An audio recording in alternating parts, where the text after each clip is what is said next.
बिस्मिल्लाहिर्रहमानिर्रहीम। अस्सलामु अलैकुम दोस्तों, कैसे हैं आप? उम्मीद करते हैं आप खैरियत से होंगे। मोहतरम अज़ीज़ दोस्तों, दुआ से तकदीरें बदल जाती हैं। दुआ कब किसकी किसके लिए लग जाए ये कुछ कहा नहीं जा सकता। दोस्तों, आप जानते होंगे कि 22 मार्च को हाई कोर्ट ने मदरसा बोर्ड के बारे में जो उसकी एक्ट थी 2004 में बनाई गई थी उसको रद्द कर दिया था।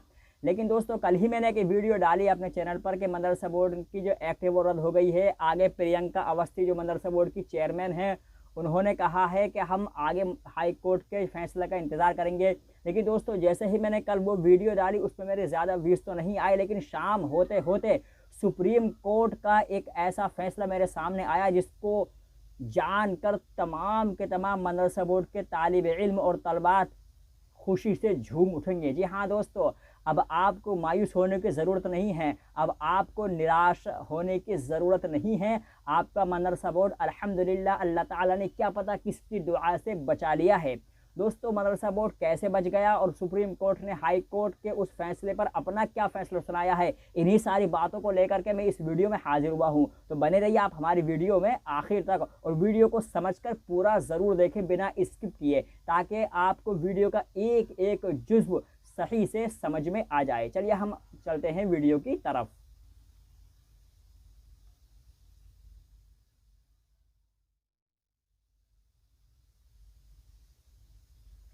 तो प्यारे दोस्तों, जैसा कि आप जानते हैं कि 22 मार्च को हाई कोर्ट के लखनऊ बेंच ने मदरसा बोर्ड की एक्ट जो अरबी फ़ारसी थी उसको रद्द करके जो 2004 में मदरसा बोर्ड का नाम दिया गया था उस एक्ट को सुप्रीम हाई कोर्ट ने रद्द कर दिया था। और मदरसा बोर्ड की जितनी भी मान्यताएं थी वो रद्द करती थी। यूपी सरकार ने भी तकरीबन 16,000 मदरसों को जो मानदेय था, जो उनको मदरसे वालों को हुकूमत की तरफ से जो इमदाद मिलती थी उसको भी बंद कर दिया था।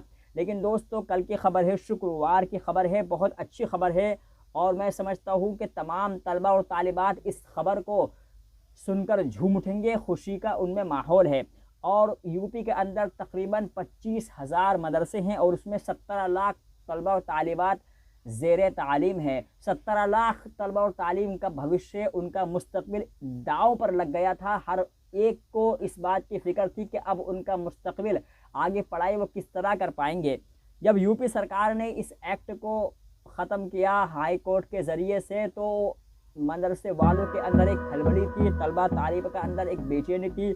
17 लाख तलबा और तालिब इल्म पूरे यूपी के अंदर बेचैन थे और उसी तरह 25,000 मदरसों में तकरीबन 16,000 से ज़्यादा टीचर भी बड़े बेचैन थे कि अब उनका भविष्य, कि उनकी नौकरी ख़तरे में पड़ गई। लेकिन दोस्तों, आपको अब मायूस होने की ज़रूरत नहीं है, क्योंकि बच गया है मदरसा बोर्ड और 17 लाख मुस्लिम छात्रों को सुप्रीम कोर्ट ने दी बड़ी राहत। यानी सुप्रीम कोर्ट ने हाई कोर्ट के उस फैसले को रद्द करते हुए अपना फैसला कल यानी जुमे के दिन कल सुनाया है। और इसमें 2004 के मदरसा बोर्ड कानून के तहत मदरसों में पढ़ाई लिखाई चलती रहेगी। यानी जो 2004 में से लेकर अब तक के जिस तरह के मदरसों में पढ़ाई लिखाई होती थी वो वैसे ही बरकरार रहेगी। दोस्तों, खबर तो बहुत ज़्यादा लंबी है, लेकिन मैं इसमें कुछ चीज़ें, आपके जो मोटी मोटी चीज़ें हैं वो आपके सामने बताता चलूँ, ताकि आपको पता चल जाए कि मदरसा बोर्ड अब आगे उसके क्या अज़म हैं। इसी तरह दोस्तों, यूपी मदरसा बोर्ड की तरफ से सीनियर एडवोकेट अभिषेक मनु सिंधी ने कहा कि आज कई गुरुकुल भी हिंदुस्तान में ऐसे हैं और वो अच्छा काम कर रहे हैं, तो क्या हम उन्हें बंद कर देंगे जो कि वो धार्मिक शिक्षा भी देते हैं? और क्या ये कहना सही होगा कि ये साहब इनको बंद कर दिया जाए क्योंकि ये धार्मिक शिक्षा यानी हिंदू की धार्मिक शिक्षा देते हैं? इसी तरह आगे उन्होंने कहा कि 25,000 मदरसों में तकरीबन 17 लाख छात्रों को सुप्रीम कोर्ट ने राहत दी है। कोर्ट ने यूपी मदरसा बोर्ड एक्ट 2004 के मामले में इलाहाबाद हाई कोर्ट के फैसले पर फिलहाल रोक लगा दी है। अच्छी बात है। सर्वोच्च न्यायालय ने इलाहाबाद हाई कोर्ट को उस फैसले पर अंतरिम रोक लगाई जिसमें इस एक्ट को असंवैधानिक करार दिया था। यानी मदरसा बोर्ड के एक्ट को गैर कानूनी करार दिया था। उसी पर सुप्रीम कोर्ट ने उसका जवाब देते हुए इस पर रोक लगा दी है। साथ ही कोर्ट ने पक्षपारों यानी मदरसा बोर्ड, यूपी सरकार और केंद्र सरकार को नोटिस देते हुए जून 2024 तक के लिए इससे जवाब मांगा है कि मदरसा बोर्ड को किस तरह अब चलाया जाएगा।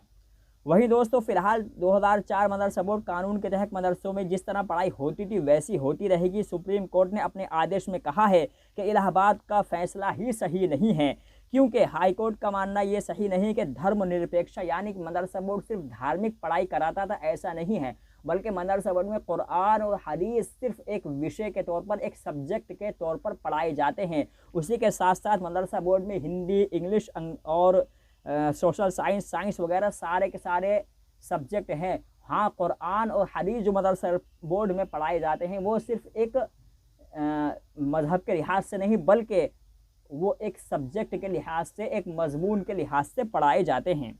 उसी तरह आगे कहा कि उत्तर प्रदेश सरकार की तरफ से के.जे. नटराज ने कहा कि हम हाई कोर्ट में इसका बचाव किया था, यानी हमने इसका पहले ही हाई कोर्ट में बचाव किया था, लेकिन हाई कोर्ट ने उसको एक्ट को 2006 को रद्द कर दिया था। आगे कहा गया है दोस्तों, इलाहाबाद हाई कोर्ट की लखनऊ पीठ UP board of Madrasa education act 2004 को असंवैधानिक करार दिया था। इस आदेश को सुप्रीम कोर्ट ने चुनौती देते हुए यूपी मदरसा बोर्ड एक्ट 2004 को रद्द करने के इलाहाबाद हाई कोर्ट के फैसलों को चुनौती देते हुए याचिका पर सुप्रीम कोर्ट के चीफ जस्टिस V.Y. चंद्रचूड़ और जस्टिस J.B. पाटीदारवाला और जस्टिस मनोज मिश्रा की बेंच सुनवाई कर रही है। शुक्रवार को सुप्रीम कोर्ट के सुनवाई के दौरान कोर्ट ने यूपी सरकार से पूछा है कि क्या हम ये मान लें कि राज्य सरकार सिर्फ धार्मिक शिक्षा को लेकर ज़्यादा कानून बना रही है। उन्होंने ये कहा है दोस्तों। उसी तरह हाई कोर्ट में जो है मदरसा बोर्ड के वकील जनाब अभिषेक मनु सिंधी ने कहा कि यूपी मदरसा बोर्ड की तरफ से सीनियर एडवोकेट अभिषेक मनु सिंधी ने कहा है कि हाई कोर्ट का ये अधिकार नहीं बनता वो इस एक्ट को रद्द करे। यानी हाई कोर्ट का ये अधिकार नहीं है कि वो किसी भी एक्ट को जो कि सुप्रीम कोर्ट ने बनाई हो, और 2004 में मदरसा अरबी फारसी बोर्ड को सुप्रीम कोर्ट ने ही जो है यूपी सरकार के कहने पर मदरसा बोर्ड का नाम दिया था, उसको रद्द करे। आगे कहा कि इस फैसले में राज्य में चल रहे तकरीबन 25,000 मदरसों में पढ़ने वाले 17 लाख छात्र और छात्राएं प्रभावित हुए थे। 2018 में यूपी सरकार के आदेश के मुताबिक इन मदरसों में ही अब विज्ञान, पर्यावरण, मैथ यानी गणित जैसे विषय भी पढ़ाए जाते हैं। मदरसों की तरफ से वकील मुकुल रोहतरी ने कहा कि यहाँ कुरान सिर्फ एक विषय के तौर पर पढ़ाया जाता है, ना कि धार्मिक किताब के तौर पर। यहाँ पर कुरान यहाँ पर सिर्फ एक विषय के तौर पर, जो मदरसे मान्यता प्राप्त हैं उन मदरसों में कुरान सिर्फ एक विषय के तौर पर पढ़ाया जाता है, ना कि धार्मिक किताब के तौर पर।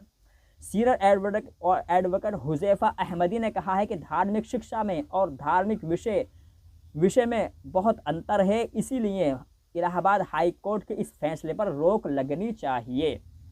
दोस्तों वहीं सीनियर सिंधी ने कहा है कि अगर आप अधिनियम को निरस्त करते हैं तो आप मदरसा बोर्ड के जो संचालन हैं उनको अनियमित जो इनके नियम के खिलाफ है वो कर रहे हैं। लेकिन 1987 के नियम में ऐसा नहीं हुआ। हाई कोर्ट का कहना है कि यदि आप धार्मिक विषय पढ़ाते हैं तो आपको धर्मनिरपेक्षता के सिद्धांत के खिलाफ है, जबकि सुप्रीम कोर्ट ने माना धार्मिक शिक्षा का अर्थ सिर्फ धार्मिक निर्देश नहीं होता। दोस्तों आगे कहा कि सिर्फ इसलिए कि मैं हिंदू हूँ या धर्म या इस्लाम पढ़ाता हूँ, इसका मतलब ये नहीं कि धार्मिक शिक्षा देता हूँ, बल्कि धार्मिक शिक्षा और धर्मनिरपेक्षता के खिलाफ होती है। और यहाँ मदरसों में सिर्फ कुरान एक सब्जेक्ट के रूप में, एक विषय के रूप में पढ़ाया जाता है, ना कि धार्मिक शिक्षा को बढ़ावा देने के लिए या कि धार्मिक चीज़ों को बढ़ावा देने के लिए, ऐसा कुछ नहीं है। दोस्तों खबर तो बहुत ज़्यादा लंबी है, कुछ बातें मैं आपको अपनी तरफ से भी बताता चलूँ। अभी आप जानते हैं कि 22 मार्च को हाई कोर्ट ने, इलाहाबाद हाई कोर्ट की लखनऊ बेंच ने मदरसा बोर्ड की एक्ट 2004 को रद्द कर दिया था। तो तलबा और तालिबात और असातिज़ा जो मदरसे में पढ़ाने वाले थे उनमें एक खलबली थी, बेचैनी थी। लेकिन दोस्तों कल ही के फैसले में मदरसा बोर्ड के इस एक्ट को सुप्रीम कोर्ट ने बचाते हुए हाई कोर्ट के उस फैसले को रद्द कर दिया और अगली सुनवाई इसकी जुलाई में होगी। अब आगे जुलाई में क्या सुप्रीम कोर्ट मदरसा बोर्ड के बारे में क्या सुनवाई करता है और मदरसा बोर्ड और यूपी हुकूमत को क्या क्या ताकीद करता है, ये आने वाला वक्त बताएगा। लेकिन यहाँ पर इतना तो सुकून है, इतना तो जहन में सुकून हो गया है, इतना तो हम मुतमईन हो गए हैं कि अल्हम्दुलिल्लाह अल्लाह ने किसी न किसी की दुआ सुन ली और मदरसा बोर्ड बच गया। और जिस तरह मदरसा बोर्ड 2004 से लेकर अब तक की पढ़ाई कराता आ रहा है, वैसे ही आगे भी पढ़ाई अल्हम्दुलिल्लाह मदरसा बोर्ड कराएगा। दोस्तों आप बेफिक्र रहें, इंशाअल्लाह मदरसा बोर्ड के एग्ज़ाम भी होंगे, वैसे ही रिजल्ट भी निकलेगा और वैसे ही उसके फॉर्म भी भरे जाएंगे। और जो असातिज़ा परेशान थे मदरसा बोर्ड को लेकर के, वो भी मायूस ना हो, उनको भी इंशाअल्लाह उनकी नौकरी पर कोई ख़तरा नहीं होगा।